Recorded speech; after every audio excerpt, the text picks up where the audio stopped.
ఇక కళ్ళజోడు అవసరం లేదు. స్మార్ట్ విజన్ ఐ హాస్పిటల్లో ఎలాంటి ఐ సర్జరీకైనా 50% డిస్కౌంట్. ఆగస్టు 11 నుండి 19 వరకు మాత్రమే. ఆమె పేరు మద్దూరి అనురాధ. గతంలో తెలుగు చిత్ర పరిశ్రమలో జూనియర్ ఆర్టిస్ట్ గా పనిచేశారు. ఈ క్రమంలోనే ఆమె భర్త ఆమెపై అనుమానం పెంచుకున్నాడు. ఇదే విషయమై ఈ దంపతులు తరచూ గొడవ పడుతూ ఉండేవారు. పండగ పూట కూడా ఈ భార్యాభర్తలు మరోసారి గొడవ పడ్డారు.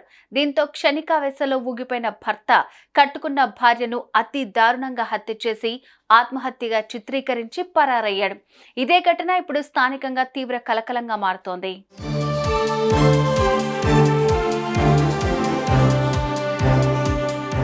పూర్తి వివరాల్లోకి వెళ్తే రంగారెడ్డి జిల్లా షాద్నగర్లోని మల్లికార్జున కాలనీలో మద్దూరి శివరామయ్య అనురాధ దంపతులు నివాసం ఉంటున్నారు.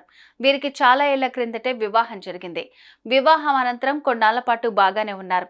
కొన్నాళ్ల పాటు అనురాధ చిత్ర పరిశ్రమలో జూనియర్ ఆర్టిస్ట్గా పనిచేశారు. అలా కొంతకాలం ఈ దంపతులు సంతోషంగానే ఉన్నారు. అయితే ఈ క్రమంలోనే భర్త శివరామయ్య భార్య అనురాధపై అనుమానం పెంచుకున్నాడు. పరాయి మగాళ్లతో సంబంధం ఉందని తరచూ వేధిస్తూ ఉండేవాడని తెలుస్తోంది. ఇక ఇదే విషయమై తరచూ గొడవ పడుతూ ఉండేవారు. దీంతో అనురాధ కొన్నాళ్ల నుంచి ఇంటి వద్దే ఉంటున్నట్లుగా సమాచారం.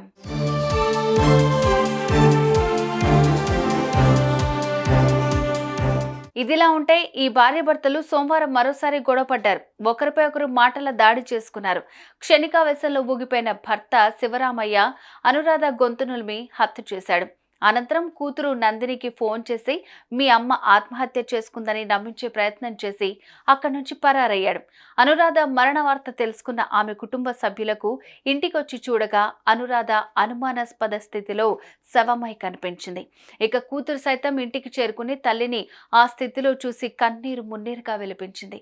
ఆ తర్వాత తండ్రి చేసిన దారుణంపై స్థానిక పోలీసులకు ఫిర్యాదు చేసింది. మృతురాలి కూతురు ఫిర్యాదు మేరకు కేసు నమోదు చేసుకున్న పోలీసులు ఘటనా స్థలానికి చేరుకుని మృతదేహాన్ని పోస్టుమార్టం నిమిత్తం ఆసుపత్రికి తరలించారు. ఇక పరారీలో ఉన్న నిందితుడి కోసం పోలీసులు గాలింపు చర్యలు చేపట్టామని, త్వరలోనే అతన్ని పట్టుకుంటామని సిఐ తెలిపారు. ఇదే ఘటన ఇప్పుడు స్థానికంగా తీవ్ర కలకలంగా మారుతోంది.